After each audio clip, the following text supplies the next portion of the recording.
a minha cabeça assim expandiu. Não te falei que isso aí era tudo lorota? Pecuarista, consultor em gestão de fazendas, mentor, coach. É com muito prazer que nós conseguimos trazer no Conexão AgroSolo essa semana Arthur Toledo, que é uma figura muito conhecida no meio. Obrigado, Arthur, por ter aceitado o nosso convite. Muito obrigado, eu que agradeço aqui a chamar a gente para participar. Arthur, você é um cara muito conhecido no meio, né? Mas às vezes tem muita gente que não conhece. Da onde veio o Arthur? Da onde que veio essa paixão pela pecuária, em estudar, assim, conhecer melhor as nuances do dia a dia do produtor rural no Brasil? Vamos lá, para começo de história, né? Eu sou um cara que eu saí de Alagoas, de Maceió.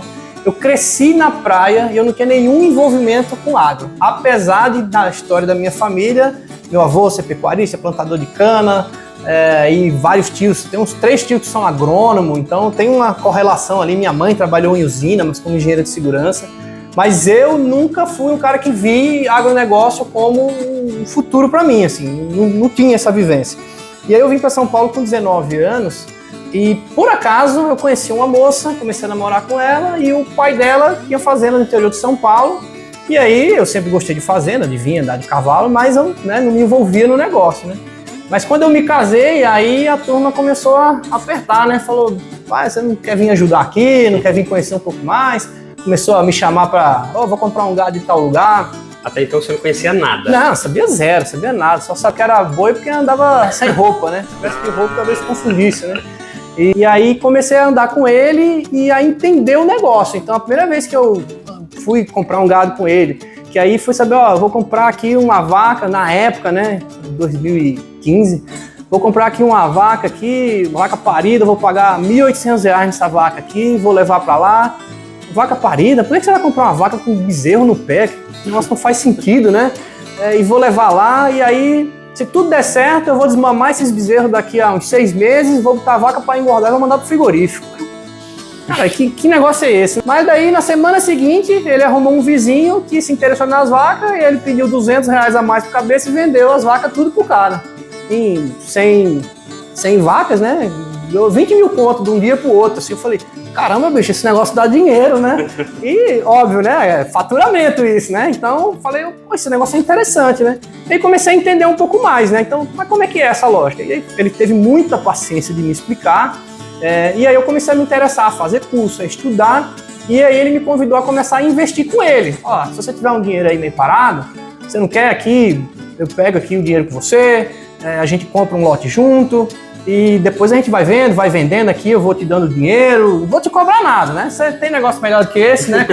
Com Sogrão. Fazer com sogro, com pai. A melhor coisa que existe no agro brasileiro é botar gado na fazenda do pai ou do sogro, né? Não vai pagar nada. Então no começo foi assim. Então, quando eu entendi o que era o agronegócio no Brasil, isso a minha cabeça assim expandiu. Porque a gente que vem da cidade, que vem que não tem, muitas vezes até quem está na vivência do agro, não faz ideia do tamanho que é o agronegócio brasileiro, o tamanho que isso representa no mundo, o quanto a gente tem essa importância e quanto isso é o nosso diferencial no mundo, é a nossa vocação.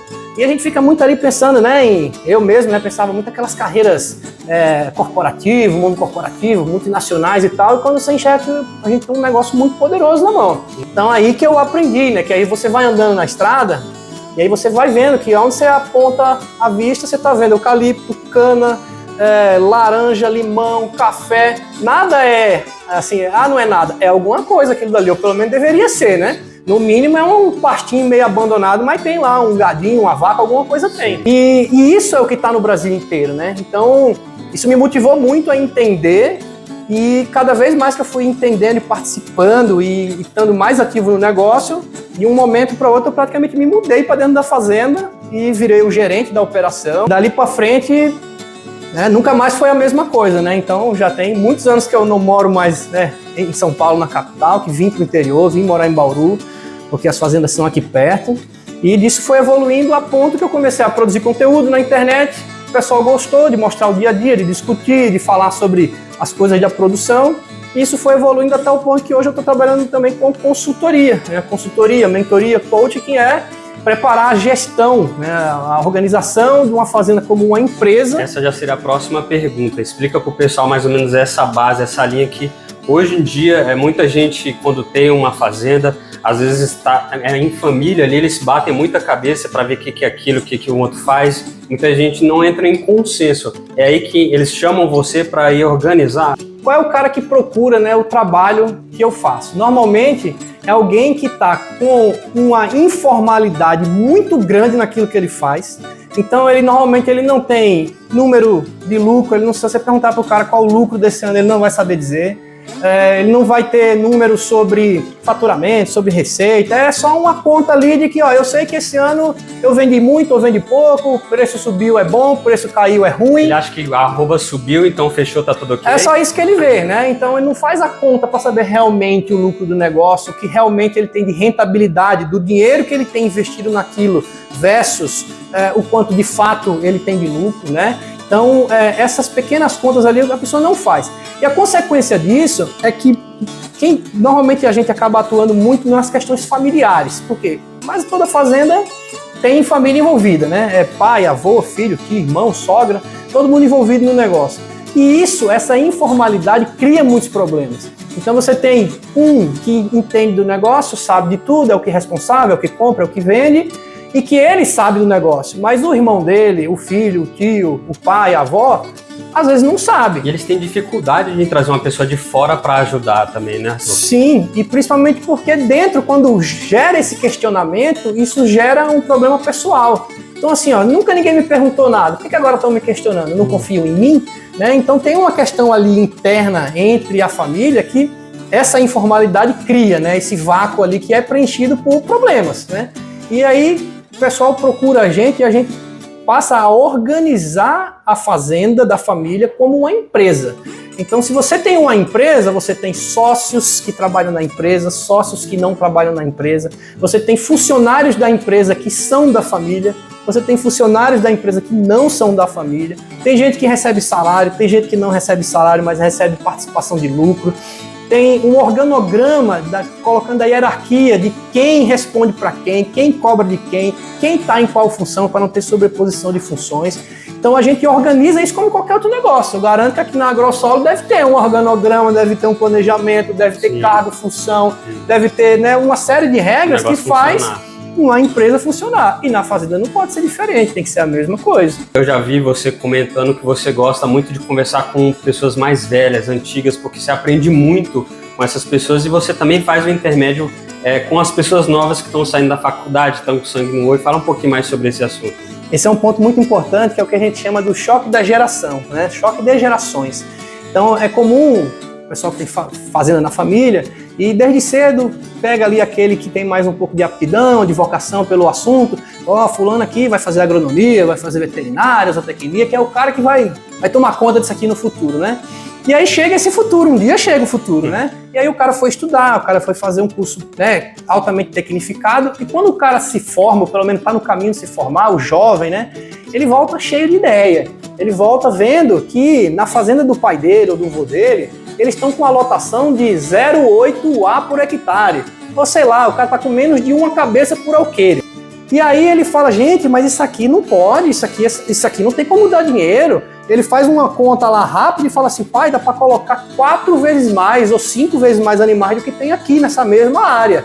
Aí o pai fala, beleza, mas como é que faz isso? Ele faz, a gente vai ter que montar um projeto de intensificação.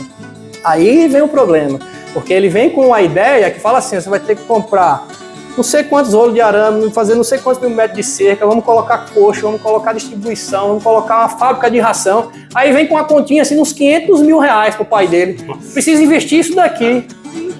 Aí o cidadão, já acostumado com a vida inteira, meio que tentando passar ele para trás, querendo tomar a fazenda dele, né, querendo vender coisa contando que não precisa, né, contando. E aí ele fala assim, não, isso aí é conversa desses consultores, é conversa do vendedor, então não cai nisso não, filho. Aqui a gente sempre fez desse jeito e sempre deu certo. Só que tem esse conflito, porque o mais novo, ele quer explorar, ele quer... De certo ponto, o mais novo também não está 100% errado. Todo mundo tem a sua razão. O cara novo tem a razão de que pode ser muito melhor produtivamente, falar da produção, né, a produtividade pode ser muito melhor. Mas tem o outro lado, que é fazer um projeto desse funcionar requer habilidades e capacidades e competências que um cara novo muitas vezes não vai ter. que é o tal da velhaquice do cara que tem experiência, que é saber identificar, quando você faz um contrato com um fornecedor X, será que esse cara realmente vai entregar aquilo dali ou vai te dar um balão? Será que aquilo que ele está prometendo vai acontecer? Será que a sua equipe vai conseguir fazer aquilo? Que se você não conseguir fazer aquilo funcionar, aí o seu pai vai voltar ano que vem e vai falar, eu não te falei que isso aí era tudo lorota? Né? Então, todo mundo tem um pouco de razão nisso, né? Só que a gente tem que fazer esse meio de campo, é onde a gente entra muito, né? Entender a razão do cara mais velho. Que muitas vezes o mais novo fala assim, meu pai é antiquado, meu pai é ultrapassado, né? Mas teu pai chegou até aqui, velho. Né? Então ele tem experiência, tem que respeitar ele, tem que entender o pensamento dele. Né? Não adianta você vir e bater de frente com ele. E também do outro lado, o mais novo, ele acha que ele, só pelo conhecimento técnico dele, ele vai ser um sucesso, né? E não é assim que acontece, porque não é só o técnico. Tem uma parte muito mais empresarial, visão de líder. Amadurecimento ali, né? E a coisa assim de organizar a empresa em outros aspectos, que não é só quanto um boi come no coxo, qual é a altura do pasto que tem que entrar, a lotação. Não é só isso. Isso é muito importante, mas não é só isso. Né? Algum desses jovens, não sei se já pegou algum caso, a maioria costuma ir para fora, se formar lá fora e vem para cá com uma realidade de lá. Sim. E isso já pegou algum caso Sim. desse de você falar assim, não, a realidade de lá é totalmente diferente daqui, não tem como usar isso aqui para você fazer a gestão? Conta pra gente um pouquinho. Tem vários casos, mas assim, de uma forma geral, é esse ponto. É uma intensificação que pode ser feita aqui e pode até funcionar, mesmo com uma realidade que vem lá de fora, né? Então, às vezes você está ali lá fora, você tem uma produção diferente, mas você pode adaptar a ideia e funcionar aqui. Só que tem um ponto, isso aumenta o risco do negócio. Então, quando você fala de intensificar uma produção pecuária, você está falando de aumentar o risco do negócio. Pode dar errado, você pode errar, se você não acertar aquilo ali. Você faz um manejo rotacionado, por exemplo, que é dividir os pastos em pequenos piquetes, que tem o dia certo de mudar de pasto. Chegou no fim de semana, o funcionário não foi trabalhar, foi para o rodeio, dormiu até mais tarde, ou porque falou, não precisa, não vou mudar no dia que eu quiser, e isso acontece, né? Resistência do funcionário em seguir algumas regras, e a equipe não está bem desenhada, você ferrou todo o seu projeto de intensificação porque você acabou com o seu pasto, porque vai chegar no dia de voltar naquele mesmo pasto e não vai ter capim. Reloginho, né, Arthur? Porque o pessoal errou no manejo, então você está aumentando o risco do negócio. Então, para isso ter sucesso, na teoria é muito bonito, trazer para a prática é possível, mas é nessas situações que a gente vê que tem projetos que a gente pega que deu errado. O pessoal pegou, implantou e deu errado, né? Por quê? Não somente porque é uma realidade lá de fora, né? Mas porque faltou liderança, faltou capacidade de gestão, faltou organização da empresa. E aí não tem negócio que dê certo desse jeito, né? Arthur, qual que é, assim, do seu ponto de vista, a importância da agropecuária, da pecuária no Brasil hoje a nível nacional e internacional? Você acha que o pessoal, os pecuaristas em si, é um povo unido, uma classe unida? Tá, então vou falar Você tem aí quase 10 anos de vivência, sim, né? Sim. Você já deve ter pego bastante desse lado. O pecuarista, ele tenta se organizar, então tem várias iniciativas nesse sentido, inclusive o pessoal do GPB, o Grupo Pecuária Brasil, meu amigo Furlan, que a gente tá sempre junto aí, vai, estamos fazendo alguma coisa, conhecidíssimo, né? Que busca essa união, busca somar forças entre o pecuarista, né?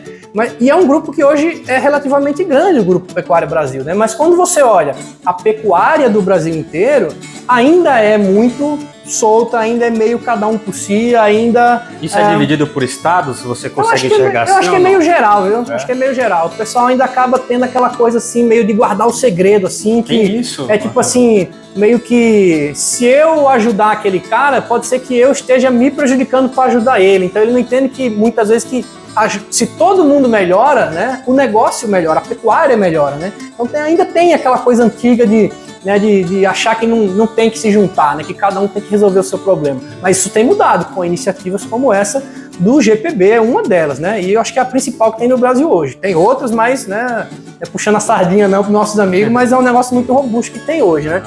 Mas assim, falando da pecuária, né, a agropecuária, que é toda a produção que junta agricultura e pecuária no Brasil, né, e você juntar o agronegócio, que aí ainda entra a parte da indústria também, a gente está falando de quase 1/3 do PIB brasileiro.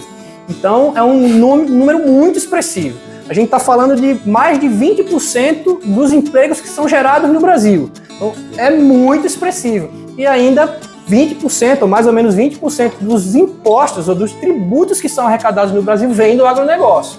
Então, assim, é um pedal importantíssimo, né? Um dos tripés aí do Brasil, né? Como país, como nação, e que precisa... eu acho que é muito interessante um ponto.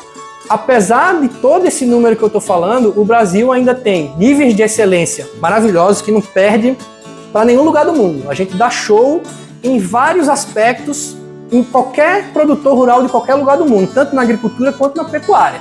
A gente tem uma pecuária no Brasil hoje, em algumas situações aqui, que não tem nada no mundo que se compare. Mas quando a gente pega a média, né, e aí não é só da pecuária ou da agropecuária, do agronegócio, é assunto do Brasil isso, né? A média ainda é muito baixa. Então o que eu quero dizer assim, a média de produtividade ainda é muito baixa. Você acha que se eles fossem mais unidos, isso a nível de importação, de exportação, aliás, seria muito maior, levando em consideração que a China está agora crescente aí, eles são bem assim, com o produto deles, eles querem certinho, que é daquele jeito, né? Assim, tem várias coisas, tem vários ganhos que vêm quando uma classe se une, né?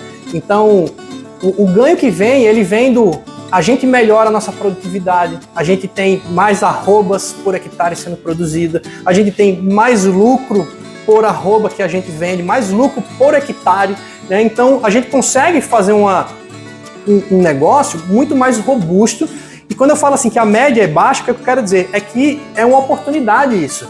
É que quando o pouquinho que a gente melhora, que a gente sai da média, é um ganho muito grande. Então é muito fácil você pegar uma fazenda com 1 UA por hectare, produzindo 6 arrobas por hectare ao ano, e transformar ela numa fazenda que faz 12 arrobas por hectare ao ano, ou seja, dobrar a produtividade, dobrar a lotação, dobrar o resultado. Então, assim, em termos produtivos, pequenos ajustes dobram, né, o negócio. Então, assim, o esforço que você faz, não que seja fácil, né, mas o ganho que você pode ter é muito grande, né? Então, é muita oportunidade. Então, assim, o que eu quero dizer com essa história é assim, que a gente tem muita oportunidade. E essas oportunidades vêm, muitas vezes, muitas coisas vão estar nessa união. Em união em disseminar conhecimento, em desenvolver mercado. Então, a gente tem hoje, por exemplo, uma coisa que o agricultor acaba tendo uma certa vantagem é assim, ó. O agricultor de algodão no Brasil, ele vai na China vender o algodão dele. Ele não está esperando uma empresa que compra o algodão aqui e lá na China para oferecer. O agricultor que vende algodão vai na China tentar vender, né? E a gente tem a pecuária ainda começando a querer se organizar. Aí, óbvio que tem uma questão de quem vende carne é o frigorífico, não é o pecuarista, né? Hoje é assim, né? Existe já série de iniciativas para você verticalizar uma produção em que você pode criar a sua marca de carne e vender no mercado direto. Então, existe assim, o futuro para a pecuária, para a agropecuária brasileira, ele ainda é um futuro incerto. Ele é incerto, mas com muita possibilidade. Você falou a palavra que eu já ia me emendar a próxima pergunta. Como que você vê o futuro, sendo que a gente está aqui no final de 2023 para 2024, você é um cara novo, parece que tem 60 anos pelo conhecimento, até ficou... Eu converso com os velhos. Você tem muito conhecimento pela sua idade, você é um cara aí que é muito respeitado. Como é que você enxerga a pecuária no futuro, levando em consideração, resumidamente, isso que você acabou de falar? Então, vou dar um exemplo. A nível de tudo, a nível tanto de medicação, a nível de esporte, a nível de união, né, que tudo é linkado, né? Sim. Vou dar um exemplo que cabe até com o estado de São Paulo, que é a região que a gente está, né? Então, aqui é muito marcante isso, né? Que é assim, ó, hoje a gente tem uma pressão em vários lugares, mas aqui é muito marcante em São Paulo, uma pressão pelo uso da terra. Então, hoje o pecuarista, ele é pressionado pelo eucalipto, pela cana, já foi há muitos anos atrás pela laranja, né, que eles pagam mais do que a pecuária de baixo rendimento. A pecuária de baixo rendimento perde para ser arrendado para a usina. E ó, que beleza, você arrenda para a usina, você nem vai fazer nada, você nem vai ter dor de cabeça, só vai receber. Se receber, aí onde está o problema, né? Onde tem o risco do negócio, né? Mas assim, é muito tentador você sair da pecuária por isso, né? Então, para você conseguir competir na pecuária hoje, aqui em São Paulo, você tem que ter muita eficiência produtiva. E para você ter eficiência produtiva, então assim, é um ponto. Você tem que ser muito bom comprando animais, né? Então tem que trabalhar para comprar bem. Como é que você compra bem? É grupo, é gente. Então assim, quanto mais pessoas você conhece, quanto mais grupo, quanto mais network, quanto mais leilão, quanto mais gente você conhece que trabalha no negócio, melhores negócios você faz, né? Então a união com outras pessoas, de qualquer forma... Nessa hora aí você chama o Arthur para ir lá conversar. Sim, tem muita gente, e eu sou um desses que ajuda nesse ponto, né? Do outro lado tem a eficiência produtiva, que é da questão do custo, né? Tem um baixo custo, né? Então tem muita gente que o pessoal fala aí, até eu vou parafrasear aí o Shaker do Integra, que fala assim, a fazenda parabéns. É muito bonito o resultado, mas não dá dinheiro. Porque o gado tá bonito, engorda no gancho, dá 24 arroba, mas se você pegar a conta do quanto ele gastou para chegar naquele boi, ele não ganhou dinheiro. Emendando essa frase aí, tem outra frase que é duas felicidades, uma quando compra e outra quando vende a fazenda, né?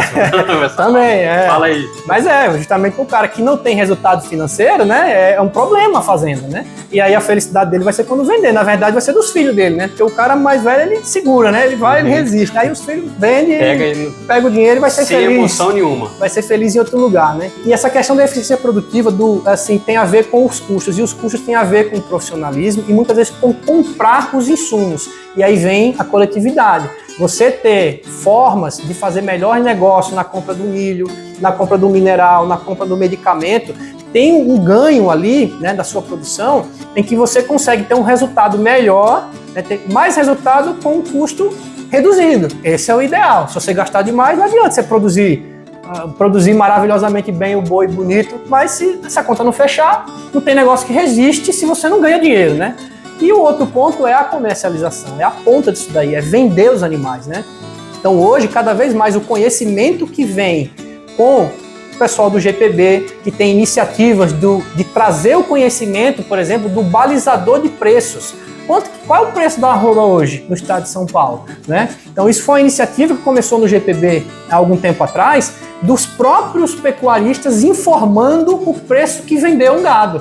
Que antes, né, o índice que existia, que é o mais comum, que é o do CPEA, é um índice que é gerado via de regra pela indústria.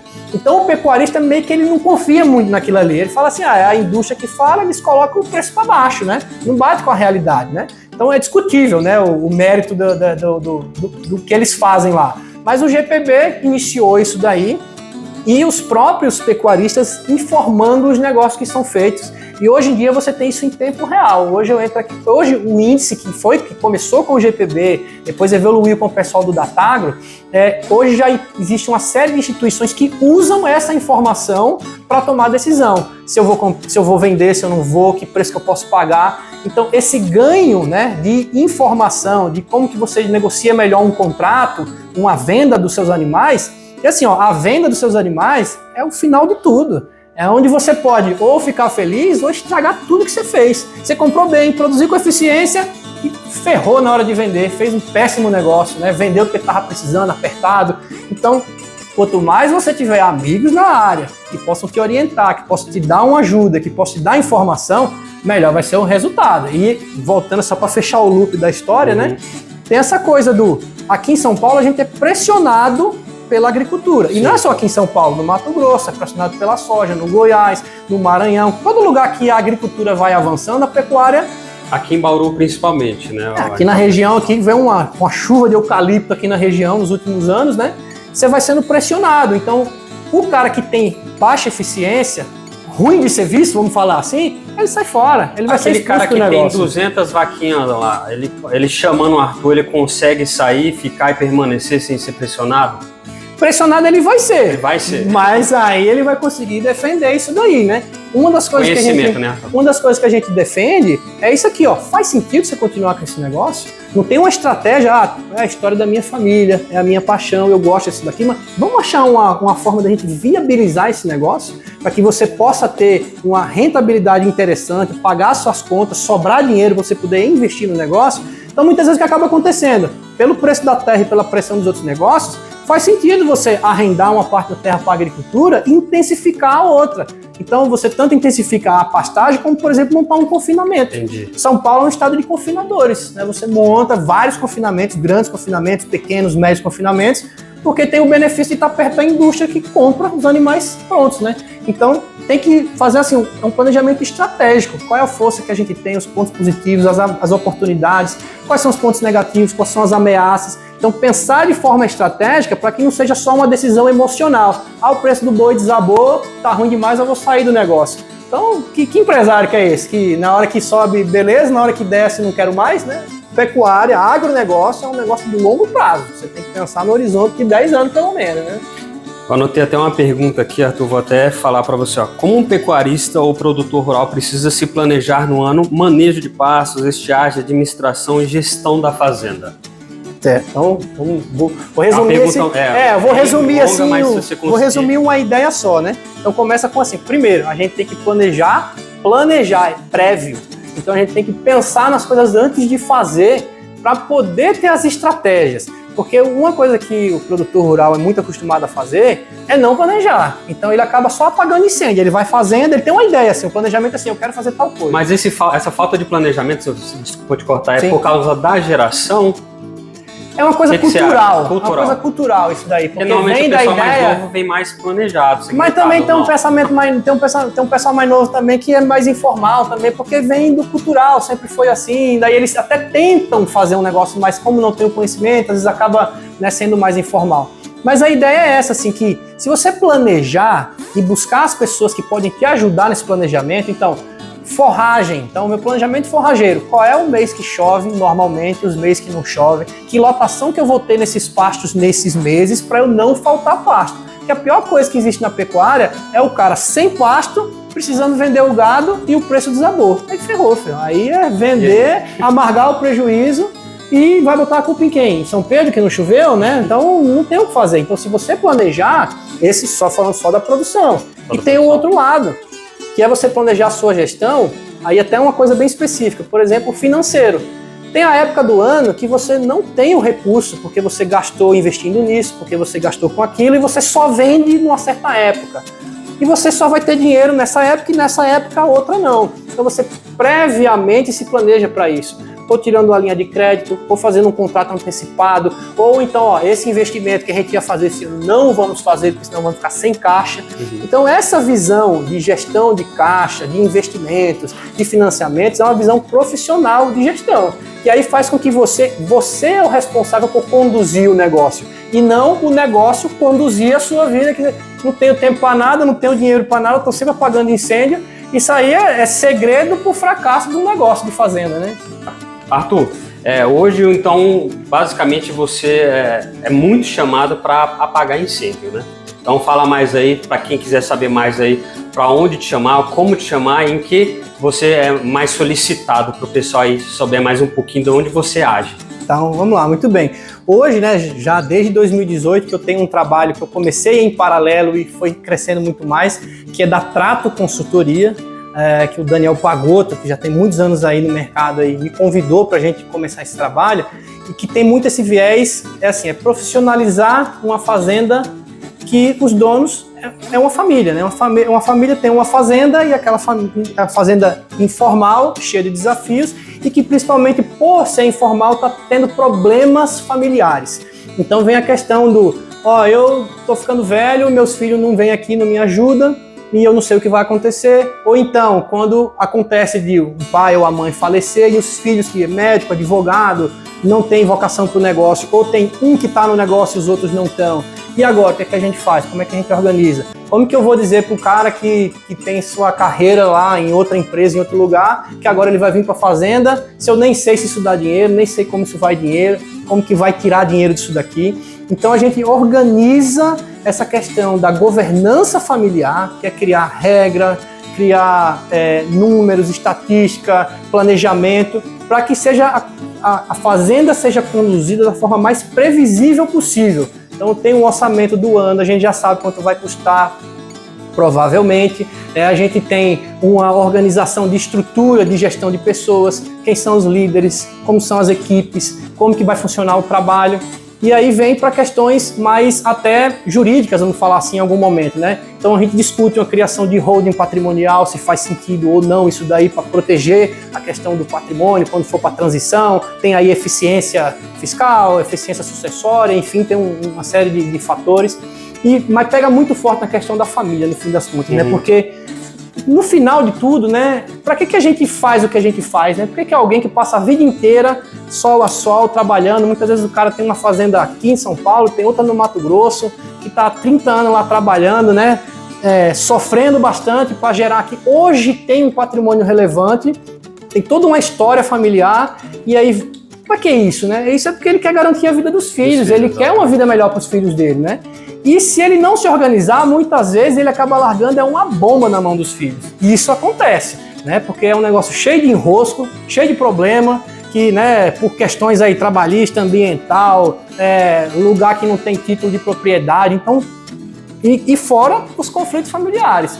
O irmão que acha que o outro está sendo beneficiado. Você acaba sendo um psicólogo, né? O pai que arrumou outra mulher quando se separou da mãe e os filhos não aceitam que a mulher do pai. Então, a gente acaba intermediando esse fator da família.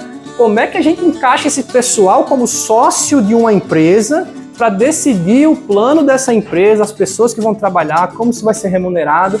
Então, a gente tem essa vertente de olhar para as pessoas, identificar as pessoas, para solucionar os problemas, para que o negócio consiga sobreviver e passar para a próxima geração, né? Beleza, pessoal? Se você quiser aí conhecer o Arthur, fala aí para quem quer te contatar, quer entrar em contato contigo, quais são as suas redes sociais? Fala então como é que você me acha? Então tem algumas formas. A primeira é o Instagram, que é o Arthur Toledo Pota. Acho que vai aparecer em algum lugar isso aqui. Então é o meu perfil pessoal. Tem um perfil da Trato Consultoria, TRATTO, Trato Consultoria. E tem também um trabalho mais recente que eu comecei, que é o podcast chamado Raízes SA, que é feito nos estúdios Flow. Então você vai achar isso no canal chamado Flow SA. Flow SA no YouTube. É um programa novo, a gente tem aí uns 2 meses que está no ar, né? Então tudo é teste ainda. Mas é onde a gente está aparecendo lá, trazendo muita gente bacana para conversar, para bater um papo, para falar sobre o agro brasileiro. Mas os seguidores que eu mais gosto é esse daqui, quando você vai na frente chamando, vem. Maravilha, pessoal. Para você que não conhece o Arthur, segue nas redes sociais. Para você que não conhece a AgroSolo também, segue a AgroSolo. A AgroSolo é nas redes sociais. A gente vai compartilhar esse vídeo com o Arthur aí. Muitas das pessoas às vezes não conhecem a AgroSolo, agora está conhecendo. Muita gente ainda não conhece o Arthur, agora está conhecendo o nosso Conexão AgroSolo. Obrigado, Arthur. Foi um prazer ter você aqui, viu? Valeu.